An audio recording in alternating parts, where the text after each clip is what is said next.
Now we are going to discuss nitration of benzene. This is very important electrophilic substitution reaction. So initially we shall discuss about general reaction for this case. तो इसमें benzene जो है वो nitric acid के साथ react करती है in the presence of sulphuric acid, और बेंजीन का एक हाइड्रोजन जो है वो सब्स्टिट्यूट हो जाता है नाइट्रोनियम आयन से और साथ रिलीज होता है water as a by product.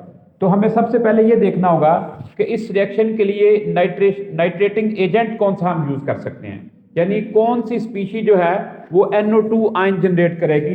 तो दो रीजेंट्स को हम यूज कर सकते हैं एज ए नाइट्रेटिंग मिक्सचर, एक तो जस्ट सिंपल HNO3 और दूसरा जो है वो नाइट्रिक एसिड और सल्फ्यूरिक एसिड का मिक्सचर। ये जो मिक्सचर है this is also called as fuming nitric acid. Fuming nitric acid जो है इससे रिएक्शन की काइनेटिक्स, रिएक्शन का रेट जो होगा वो फास्टर होगा as compare to just using nitric acid. अब चाहे नाइट्रिक एसिड यूज करें या फ्यूमिंग नाइट्रिक एसिड यूज करें, दोनों केसेस में जो है जो एक्चुअल पार्टिसिपेटिंग इलेक्ट्रोफाइल है वो नाइट्रोनियम आयन है NO2 पॉजिटिव। इस केस में नाइट्रिक एसिड के भी 2 मॉलिक्यूल्स यूटिलाइज होंगे। एक मॉलिक्यूल जो है वो एसिड के तौर पे एक्ट करेगा, दूसरा मॉलिक्यूल बेस के तौर पे। जब हम फ्यूमिक नाइट्रिक एसिड यूज करेंगे तो डेफिनेट सी बात है सल्फ्यूरिक एसिड जो है वो स्ट्रॉन्गर एसिड है, ये एज एन एसिड एक्ट करेगा, और नाइट्रिक एसिड जो है वो एज बेस एक्ट करेगा। तो जब भी ये रिएक्शन हम लेबोरेटरी में प्रोसीड करते हैं तो फर्स्ट ऑफ ऑल हमें नाइट्रेटिंग मिक्सचर को प्रोड्यूस करना होता है। हम इनिशियली नाइट्रिक एसिड और सल्फ्यूरिक एसिड का मिक्सचर लेते हैं ताकि दोनों के रिएक्शन से नाइट्रोनियम आयन जनरेट हो, देन हम उसके अंदर ड्रॉप वाइज बेंजीन को ऐड करते हैं, और ये रिएक्शन जो है एक्सोथर्मिक रिएक्शन है। अब हम देखते हैं कि नाइट्रोनियम आयन कैसे प्रोड्यूस होता है।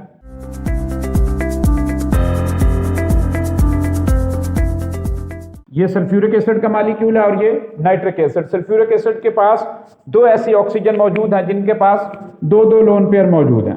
सल्फ्यूरिक एसिड की ज्योमेट्री जो है वो टेट्राहीड्रल होती है, इसकी हाइब्रिडाइजेशन का मूड इस केस में sp3 है। सल्फ्यूरिक एसिड, नाइट्रिक एसिड, बाकी जितने भी ऑक्सी एसिड्स हैं या सल्फर के ऑक्साइड्स हैं, नाइट्रोनियम के जो ऑक्साइड्स हैं, इनकी ज्योमेट्री और शेप के लिए जो लेक्चर है वो डिस्क्रिप्शन में दिया हुआ है। अगर किसी को हाइब्रिडाइजेशन और ज्योमेट्री और शेप्स जाननी है डिफरेंट ऑक्सी एसिड्स की और उन मॉलिक्यूल्स की जो ऑर्गेनिक केमिस्ट्री में यूटिलाइज होते हैं, तो उसके लिए जो लेक्चर है वो डिस्क्रिप्शन में मौजूद है।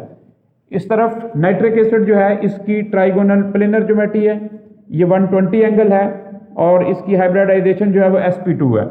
नाइट्रिक एसिड के पास ये वाली जो ऑक्सीजन है ये इस प्रोटॉन को अब्स्ट्रैक्ट कर सकती है, इसके ऊपर पार्शियल पॉजिटिव और हाइड्रोजन के ऊपर पार्शियल पॉजिटिव चार्ज, ऑक्सीजन के ऊपर पार्शियल नेगेटिव चार्ज। तो ये अपने एक प्रोटॉन को नाइट्रिक एसिड अपने लोन पेयर के थ्रू अब्स्ट्रैक्ट करेगा, और जो हमें प्रोडक्ट मिलेगा उस प्रोडक्ट में बाइसल्फेट आयन को हम कंडेंस फॉर्म में लिख लेते हैं HSO4 नेगेटिव, और नाइट्रिक एसिड को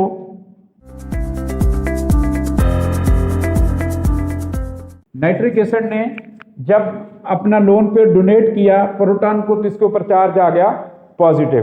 तो ये स्पीशी हाईली अनस्टेबल है क्योंकि 2 कनेक्टेड एटम के ऊपर पॉजिटिव चार्ज है और दोनों के दोनों इलेक्ट्रोनेगेटिव हैं।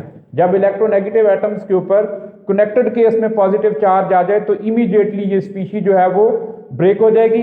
इसके ब्रेकअप से जो इलेक्ट्रॉन डेंसिटी इन दोनों एटम्स के दरमियान है वो मोस्ट इलेक्ट्रोनेगेटिव एटम के पास चली जाएगी। तो ये मॉलिक्यूल एज ए वाटर यहाँ से इलिमिनेट हो जाएगा, और इसकी इलेक्ट्रॉन डेंसिटी जो है वो नाइट्रोजन और ऑक्सीजन के दरमियान ट्रांसफर होने से नाइट्रोजन का जो नाइट्रोनियम आयन जनरेट होगा इसकी ज्योमेट्री जो होगी वो लीनियर होगी। नाइट्रिक एसिड में नाइट्रोजन की हाइब्रिडाइजेशन sp2 थी, इसकी ज्योमेट्री जो थी वो ट्राइगोनल प्लेनर है, जबकि नाइट्रोनियम आयन जो है ये एक लीनियर मॉलिक्यूल है, इसके अंदर बॉन्ड एंगल 120 है, इसकी हाइब्रिडाइजेशन sp। तो इसके ऊपर फॉर्मल पॉजिटिव चार्ज है, ये एक स्ट्रॉन्ग इलेक्ट्रोफिलिक स्पीशी है। अब फर्स्ट ऑफ ऑल हमने डिस्कस किया कि नाइट्रोनियम आयन कैसे जनरेट होता है। अब सेकंड जो केस है वो है इलेक्ट्रोफिलिक सब्स्टिट्यूशन रिएक्शन का mechanism. That's why I am going to mention it as step 1। तो फर्स्ट स्टेप में बेंजीन रिंग के ऊपर नाइट्रोनियम आयन जो है वो अटैक करेगा।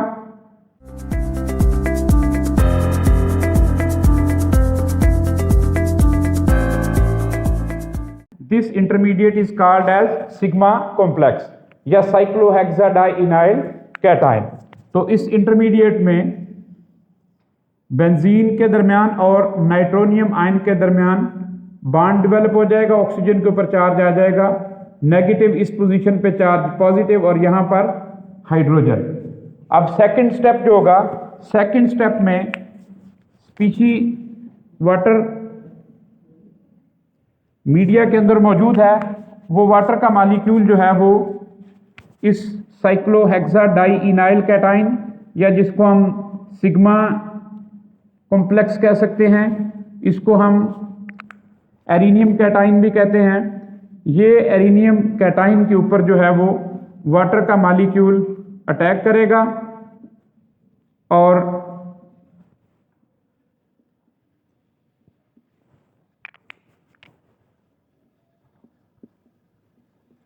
वाटर के पास 2 लोन पेयर्स हैं। वाटर मॉलिक्यूल इस प्रोटॉन को अब्स्ट्रैक्ट करेगा, इसकी इलेक्ट्रॉन डेंसिटी रिंग के अंदर ट्रांसफर हो जाएगी, रिंग की एरोमेटिसिटी जो है वो रिटेन्ड हो जाएगी और प्रोडक्ट में हमें बेंजीन रिंग के साथ एक नाइट्रोनियम आयन और प्लस H3O पॉजिटिव मिलेगा। अब किसी स्टेप में जब मोर देन 1 स्टेप होते हैं तो डेफिनेटली उनमें से एक रेट डिटरमिनिंग स्टेप होता है और दूसरा फर्स्ट स्टेप है।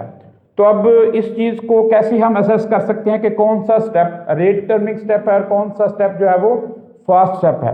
तो इस स्टेप को by effect of isotope determine किया गया। इस हाइड्रोजन को ड्यूटियम से रिप्लेस करके इस रिएक्शन का रेट डिटरमिन किया गया।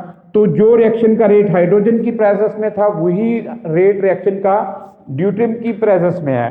तो इट मींस कि जो बॉन्ड ब्रेकेज ऑफ C6H5H और C6H5D दोनों का जो रेट था वो सेम था, जिसका मतलब ये है, और दोनों का सेम होने के साथ साथ रेट जो था वो कंपैरेटिवली फास्ट था।